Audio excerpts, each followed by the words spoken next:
दुर्गा प्रसाई नेपालको राजनीतिमा एउटा जोकर जस्ता हुन्। न त उनलाई जनताले सिरियसली लिन्छन् न त कुनै पोलिटिसियनले। नेपालमा राजनीति गर्नु निकै सजिलो छ।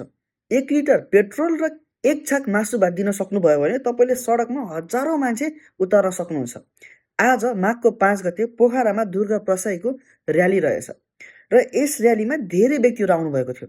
अनि मलाई इन्ट्रेस्टिङ चिज के लाग्यो भने जति पनि व्यक्तिहरू यस र्यालीमा आउनुभएको थियो त्यो सबै 40 र 45 प्लस एजका व्यक्तिहरू हुनुहुन्थ्यो, जो मैले 90% भने जो व्यक्तिहरू अलमोस्ट मिडल क्लास र लोवर मिडल क्लासबाट बिलोङ गर्नुहुन्छ, जसले लेबरको काम गर्नुहुन्छ, केही सानातिना काम गर्नुहुन्छ।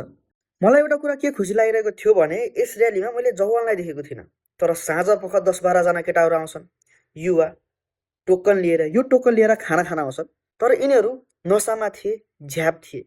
मैले यो भिडियो बनाउनुको पोइन्ट नै के हो भने जति पनि व्यक्तिहरू आज यस र्यालीमा पार्टिसिपेट भएका थिए उनीहरू कि त पैसाको लागि आएका थिए, यति पैसा दिन्छ भनेर, या त खाना खान पाइन्छ कि रेखिन्छौँ भनेर आएका थिए, कोही तेल पाइन्छ भनेर आएका थिए, त कसैले आफ्नो साथीसित लैलैमा आएका थिए। यत्रो जनालाई खाना खुवाउन, पेट्रोल दिन, पैसा दिनको लागि दुर्गा प्रसाईलाई फन्डेड कसले गरेको छ? न त उनी कुनै पार्टीबाट बिलोङ गर्छन्, पार्टी मेम्बरले पैसा दिएको भन्नलाई, न त उनको कुनै पार्टी नै छ। उनी एउटा व्यापारीको रूपमा चिनिन्छन्, जसको करोडौँको ऋण बाँकी छ, जसको मेडिकल कलेज राम्रोसँग चलेको छैन। त्यस व्यक्तिलाई यसरी पैसा बगाउनको लागि कहाँबाट आएको छ?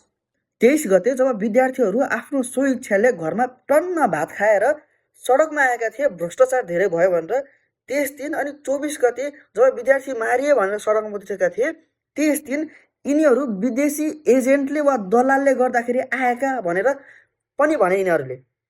तर आज जसरी सडकमा यिनीहरूले मान्छे उतारेका छन्, खाना बाँडेका छन्, पैसा दिएका छन्, तेल दिएका छन्, यसको लागि यिनीहरूलाई पैसा कसले दिएको छ?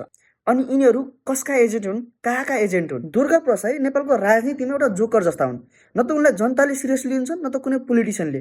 तर जुन तरिकाले उनले मासलाई सडकमा उतार्छन्, यही कारणले गर्दाखेरि उनी टपमा छन्। अनि यसरी मान्छेलाई सडकमा, मासलाई सडकमा उतार्न सक्नको लागि पैसा चाहिन्छ, र यो पैसा उनलाई कसले दिएको छ? र असलियतमा विदेशी दलाल वा एजेन्ट को हो?